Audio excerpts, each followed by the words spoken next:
and welcome to another live recording of the Business Travel 360 Linking the Travel Industry podcast, where we discuss travel industry news you are talking about right here on LinkedIn. My name is Rian and I'm one of your hosts today. I'm a co-founder at Agentivity, where we ensure TMCs operate as efficiently as possible. So if that sounds of interest, please do get in touch.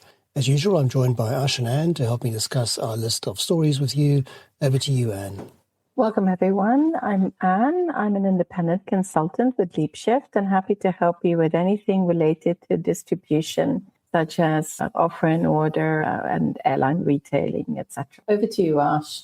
Good morning, everyone. My name is Ash. I'm the host of a weekly business travel podcast called What's Up in Business Travel, where we give you the important updates in under 15 minutes. Additionally, I'm the Vice President of Client Success at Traxo, and this is Linking the Travel Industry. So I can see the room is filling up nicely. If this is your first time here, a very warm welcome. If you are regular, welcome as well. Thank you for giving us your time on a Monday. The format here is a very quick. We will do this in about half an hour and non-biased and spontaneous review of the previous week's top LinkedIn travel industry related stories. And we also really want to hear from you. So if you have a thought or a comment on any of the stories we discuss or a story we might have missed, please do comment and we'll bring that on screen as well. So last week was week 31 already, and some of the first stories that stood out for us was there was a few merger and acquisition news. The first piece is that the trip management solution provider Engine has acquired the TMC Options Travel. I don't know too much about either, Ash, but I'm going to rely heavily on you for some comment, if I may. A lot of times technology tends to have a hard time finding ways to showcase themselves. I think in the case of Engine, the reason why, and we see this happening not just in this story, but with other stories as well, where a technology goes out and buys a TMC,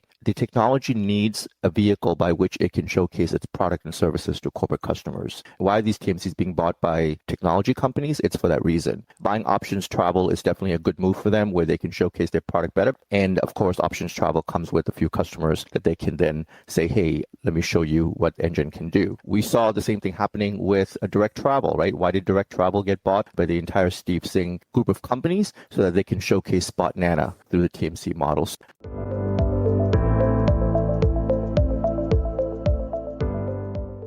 Keeping with some acquisition news, Expedia has acquired the Berlin-based AI travel planning startup solution called Layla AI Travel Agent. It's a relatively young startup. It has just hit the ground running. It's done very well. This is Expedia's, forte into this area. So not much more I can say about it, Ash, unless you have more information. When you hear the name Layla, doesn't it give you the Eric Clapton song in the background? Yes, it does. You can't help it, right? Why is Expedia buying Layla? Well, if you've used Layla, you will see the ability of the AI that's within the Layla product really do a phenomenal job. I was very, very impressed with their technology. From knowing where you are, to taking you to that destination, to building the trip around your preferences, all those elements of a trip. And I came away from that entire experience with Layla thinking to myself, how awesome would this be in corporate travel? And how amazing would it make travelers' lives? So Expedia, I think, is getting into this, and how am I going to use multi-elements of AI into my offering? Very interesting to see where this goes.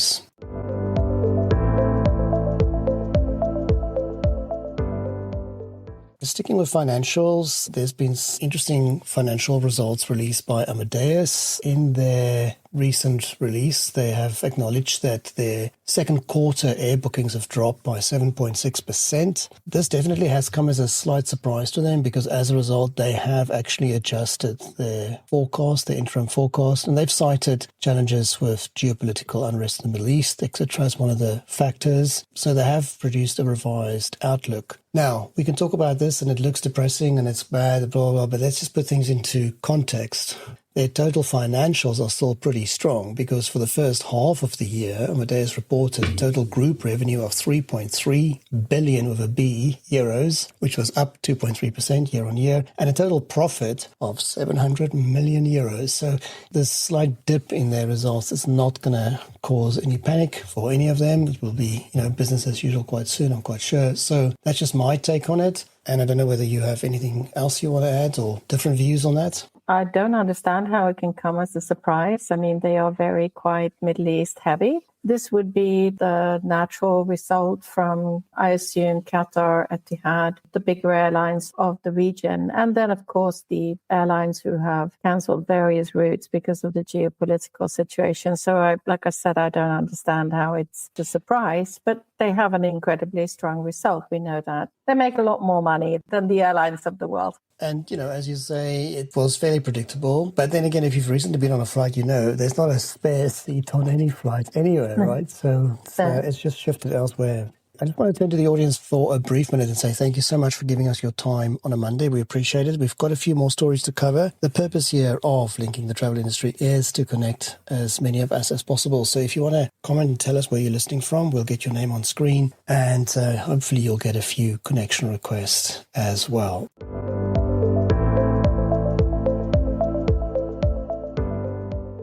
Back to our list of stories, the sad news coming out of the Far East about the Vietnamese airlines Bamboo Airways have ceased operations. I'm very sad about this, Anne. I'm sure so are you. Yeah, another one bites the dust, right? Somehow it's so bizarre because we all know that Vietnam is one of the fastest and most growing markets in the world with a very, very strong demand. Something that I was reflecting when I took one look at them, I mean, they were low cost. And I don't understand why on earth were they Altea hosted and had everything on Altea. That must have been so expensive for them. And of course, they don't use a fraction of what they bought as a system. I mean, they should have been hosted on something much cheaper and much more efficient.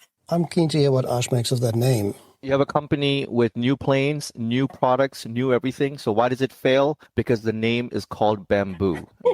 It really, really sucks when you've gone through such a great effort, buy these planes and do all these amazing things and hire all these people and, set up an airline, and you fail in one simple place, which is the name of the airline. I think that has a lot to do with it, Anne-Rian, because what other explanation does anybody have besides that? It's just in the name. Okay, well, there you have it. It's all the marketing guy's fault. We've mentioned you before, Michael, but thank you for listening in from Southeast Queensland in Australia. That's very far away, so thank you. Phil, Douglas, same to you, and all the others who also commented. So thank you for giving us your time.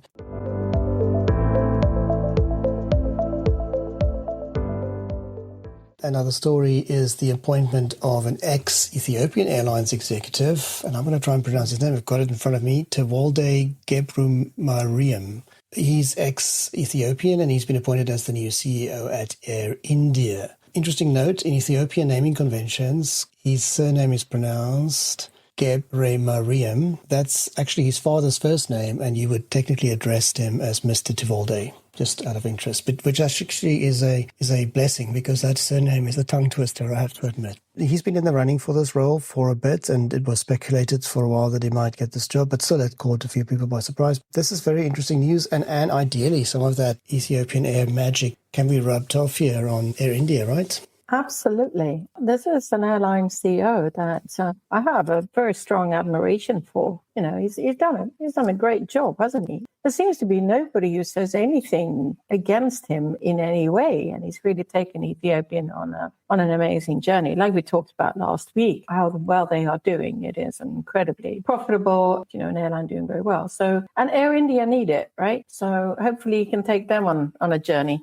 Ash, I apologize for, getting Mr. Tewolde's surname there with a very bad pronunciation, but how do you think he's going to go down there with Air India? So I've never heard of this person before, and I did what any normal person would do when they don't know something. They search for this person. And what I was very surprised to learn is that he spent 36 years at Ethiopian Airlines, which is quite impressive from the ground up type of a person. So he clearly knows the airline business inside out, but he has a role as a senior advisor at Delta Airlines. So he's pretty well versed in aviation from all different areas in all different markets. I think Air India definitely needs somebody like him. But then if you look at the previous CEO also had very similar characteristics, and maybe you could say the same thing about him as well. Taking on Air India is going to be a very difficult beast. there's going to be a lot of complications. I mean, Air India is not an easy entity to run. There's a lot of tradition there. There's a lot of history there. One of the reasons why they kept that Maharaja Club name is also because of tradition and history, which they were not able to get out, even though they have a new logo and the new planes look amazing and all that kind of stuff. So he's going to have to tackle quite a bit. I wonder if he's going to have the ability to do that, because when you think about the company that owns Air India, will they allow him to navigate with ease? Is he going to have the simplicity that he used to have? I think that he's going to have to deal with the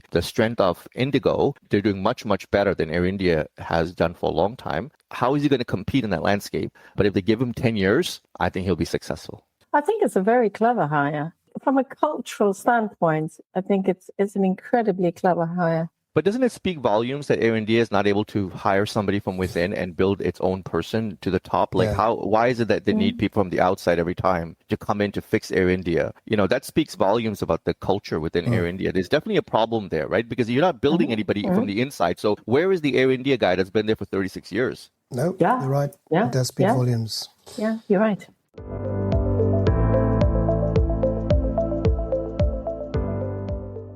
And then the final story on my list is the news that the final winner in the EasyJet bidding war turns out to be Apollo. They've won with their bid of $7.7 billion, and so that seems to be going ahead. It also got the approval of the family that started the business there, so that was just interesting to see that they're the winners. But Ash, you know, this is how we want to see these bidding wars go, and somebody wins, right? EasyJet's getting a really good deal here. Yeah, but I think the difference here, if you remember the story, is that Apollo came in and said, look, we're not going to change anything. We're just going to help you do what you do and do it better. What Apollo did was allow for EasyJet to be able to say, hey, we have a good strategy. Let's just keep building on that strategy, where I think Castle Lake wanted to rip things apart. So it's an easier choice because on one hand, you get more money. On the other hand, you get to continue doing what you're doing. But I think they've already expressed the desire to make the brand more premium, right?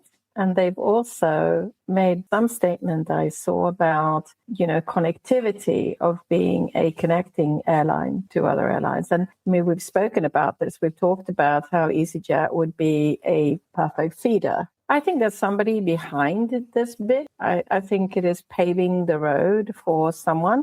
But both of those are very good things to be doing. I mean, they could do with the brand positioning, and that feeder position is great. Yeah, and then I mean they do well with the holidays as well, right? So and that's an interesting aspect of the business.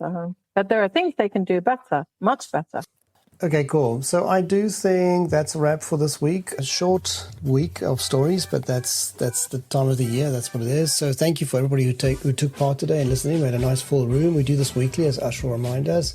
Thank you for all the comments and the feedback. Sorry about the sound there, but hopefully it got sorted. Over to you, Anne. Thanks, everyone, and thank you for all your comments. And over to you, Ash. Thank you all for joining today's live recording of Linking the Travel Industry. We record this podcast live every week on Monday. We ask that you share this event with others that you know. Chances are high that if you enjoyed today's session, those that you know will as well. If you ever miss a show because of time zone or availability, the podcast is available on businesstravel360.com. This is Linking the Travel Industry, signing off.